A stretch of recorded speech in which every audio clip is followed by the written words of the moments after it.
kaibigan, isang mapagpalang gabi po sa inyong lahat.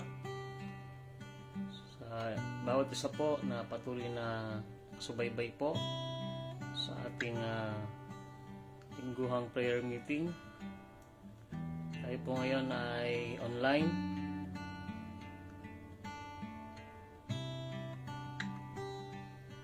Inaanyahan ko po ang bawat isa na tayo po ay mag-alay ng isang awiting pagsamba sa Panginoon. Awitin po natin yung Diyos ay pag-ibig.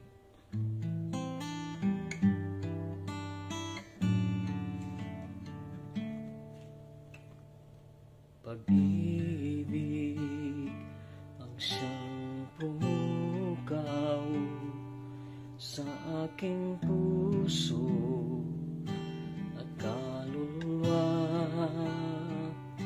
ang siyang nagdulot sa ating buhay, liwanag sa dilim at pag-asa. Pag-ibig ang siyang buklod natin, di mapapawi kailan pa man.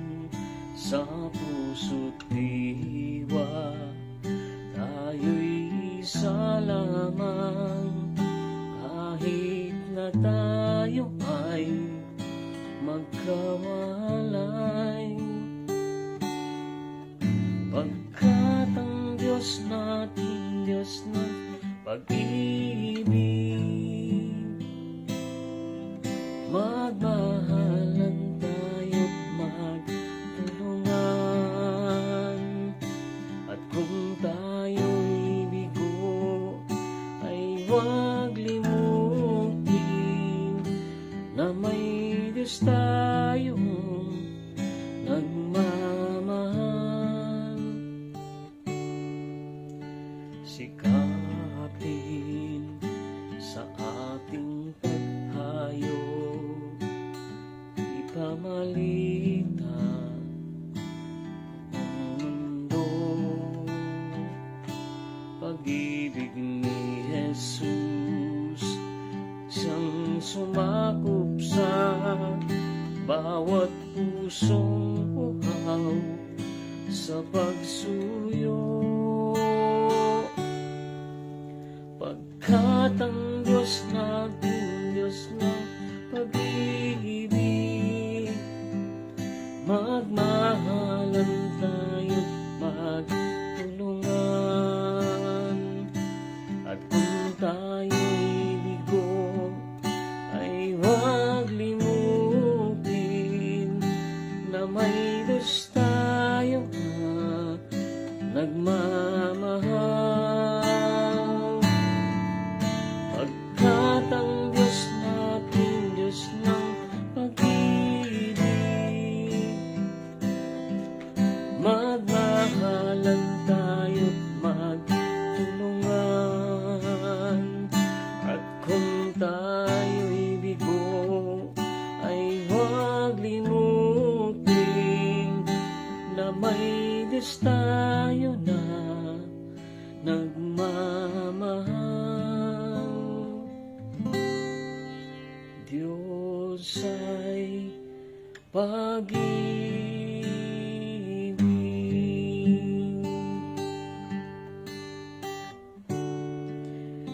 Diyos ay pag-ibig.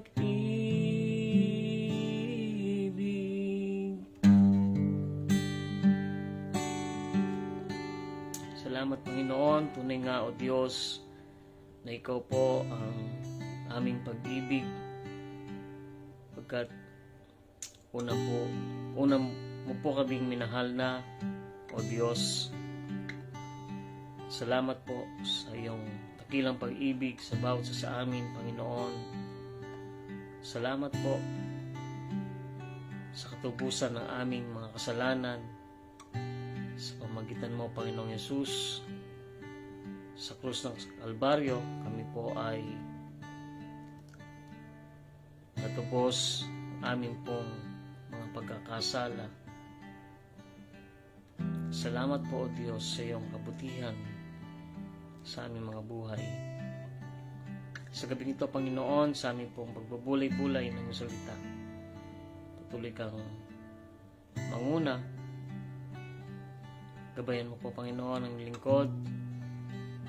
Ikaw po ang isang patuloy na may taas at hindi po ang aking sarili. Wala po akong magagawa kung wala ka sa aking buhay. Salamat po. Kung ang panalangin may pasalamat sa pangalan ni Jesus. Amen.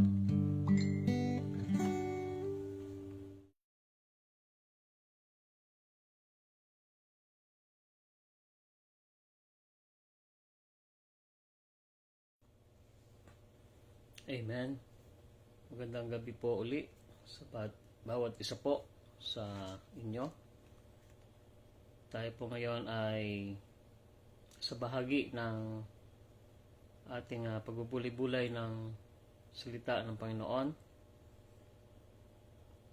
Kayo po ay may mga Biblia sa inyong harapan o Bible apps sa inyong cellphone. Pwede po kayong magpagbukas sa akin sa unang 1, Kapitulo 4, versikulo 7, o 1 John chapter 4, verse 7. Sabi po niya sa Tagalog, mga minamahal, mag-ibigan tayo sapagkat mula sa Diyos ang pag-ibig. Ang bawat umibig ay anak ng Diyos at kumikilala sa Diyos. Isang kakaibang imbitasyon po ang maging bahagi ng isang love story ay naipagkaloob mahigit 2,000 taon na ang nakaraan.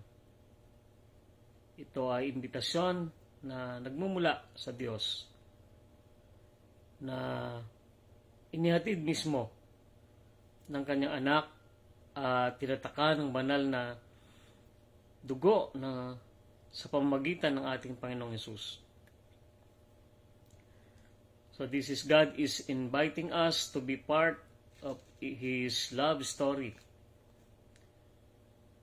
May mga taong ang akala ay walang nagmamahal sa kanila. Ngunit ang totoo, narito ang imbitasyon para sa lahat. Ang maging bahagi ng kwento ng pag-ibig ng Diyos. Amen? God is inviting us to participate in promoting His love. His love story. Ang isang taong nakaranas ng pag-ibig ng Diyos ay hindi dapat manahimik lamang. Isinasalaysay niya ang kanyang karanasan nang ibigin siya ng Diyos. Ano po? Dapat na maging active promoter. No? Dapat maging active promoter siya ng love story ng Diyos. Para sa ibang hindi pa nakaranas o nararanasan at nauunawaan ang kwento ng kanyang pag-ibig. Ang mga Kristiyanong inaasahan magiging creative at innovative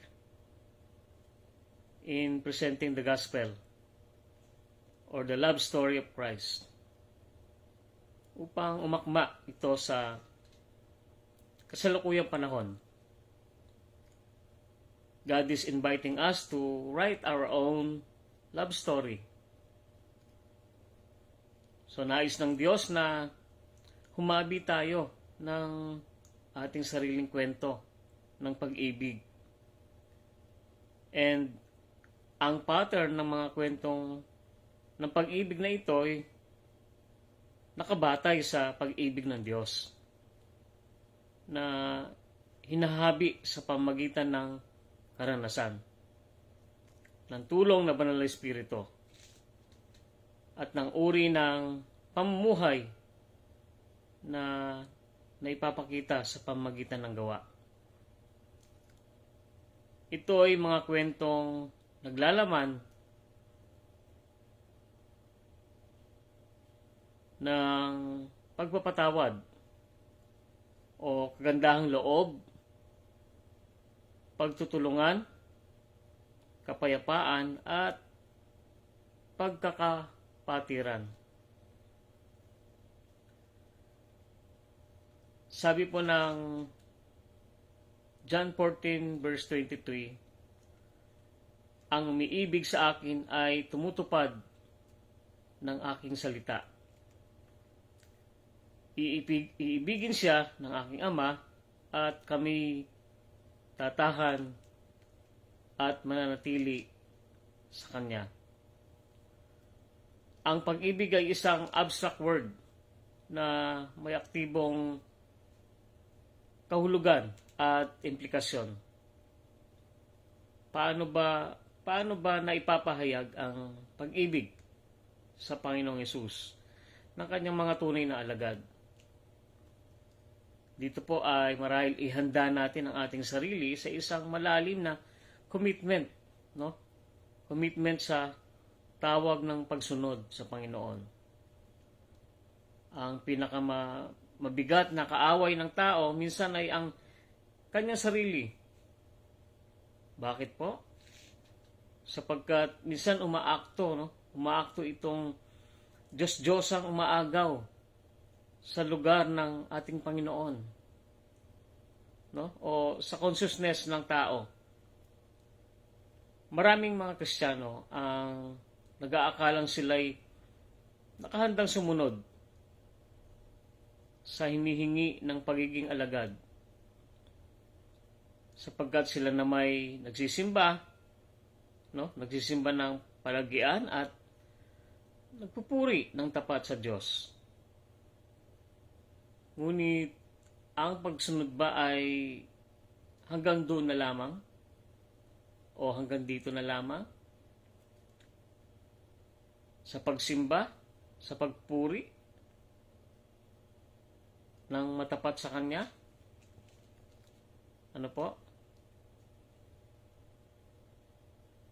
So, dito po ay damhin natin ang paggabay ng Espiritu Santo. Isinugo ng Diyos ang patnubay upang gabayan ng sinuman magnanais na maging alagad. Ang hangad ng Diyos ay mapabuti ang kalagayan ng tao. Mangyari lamang ito kung susundin ng tao ang kalooban ng Diyos. Amen po? Ngunit ang sarili ng tao ang nagsisilbing hadlang minsan, no, upang mapangyari ang mga bagay na ito na kalooban ng Diyos. Kaya upang tulungan ang tao na masunod ang kalooban ng Diyos, isinugo ng Ama ang patnubay na magtuturo at magpapaalala sa mga alagad at sa lahat ng itinuro ng Panginoong Hesus. Amen. At sundin ang kanyang mga salita. No? Or sundin natin ang kanyang mga utos. Ang tamang tugon ng tao sa kabutihan ng Diyos ay ang pagsunod sa mga itinurong salita ng Panginoong Hesus. Ang mga itinuro ng Panginoon sa mga alagad ay naglalaman ng kalooban ng ating Ama. Wala nang iba pang paraan ng kapahayagan ng pag-ibig ng tao sa Diyos maliban sa sundin niya ang mabuting kalooban ng Ama. At ito lamang ang tanging at nararapat na tugon ng tao sa kabutihan ng Diyos. Amen. So, tayo po ay patuloy na sumunod sa tuntunin ng ating Panginoon, sa kanyang mga utos, kanyang mga habilin, upang tayo po ay patuloy na makaranas ng pag-ibig ng Diyos, patuloy natin maranasan ang kanyang mga probisyon, ang paggabay niya sa ating buhay, no? Bilang mga alagad ng Panginoon, bilang mga anak niya, no? Yun lamang po na napakasimple na hiningi ng Panginoon, ang pag-ibig ng may pagsunod sa ating Diyos. Ano po? Tunay nga na una na niya tayong inibig, no? Bago pa natin sa ibigin. Kaya mabuti ang Panginoon, tunay siyang umiibig sa bawat isa sa atin, no? Kaya naman nararapat naman na sukrian natin ng pag-ibig din ang ating Panginoon. Sabi nga sa ating mga inaawit, no? Ikaw ang una at huling pag-ibig ko. No? So, salamat po sa gabing ito, sa ating Panginoon, sa maigsing exhortation na ito. Hopefully na tayo po ay patuloy na umibig sa ating Diyos, maging sa ating mga kapwa, ay maipadama natin ang ating pag-ibig bilang mananampalataya at alagad ng Panginoong Hesus. Tayo po ay manalangin. Dakilang Diyos, salamat po sa iyong pag-ibig sa bawat isa sa amin. Tunay nga na nararanasan po namin ang iyong dakilang pag-ibig sa bawat isa sa amin. Salamat po sa iyong imbitasyon, sa iyong pag-ibig, na kami po ay patuloy na umibig, Panginoon. Patuloy na sumunod sa iyo. At sa ganoon ay patuloy naming maranasan ang iyong pag-ibig sa bawat isa sa amin, Panginoong Diyos. Salamat po sa iyong kabutihan sa aming mga buhay. Salamat po sa katubusan ng aming mga kasalanan dahil sa iyong pag-ibig sa bawat isa sa amin. Ito po ang aming panalangin na may pasasalamat sa pangalan ni Jesus. Amen. Pagpalain po tayo ng Panginoong Jesus.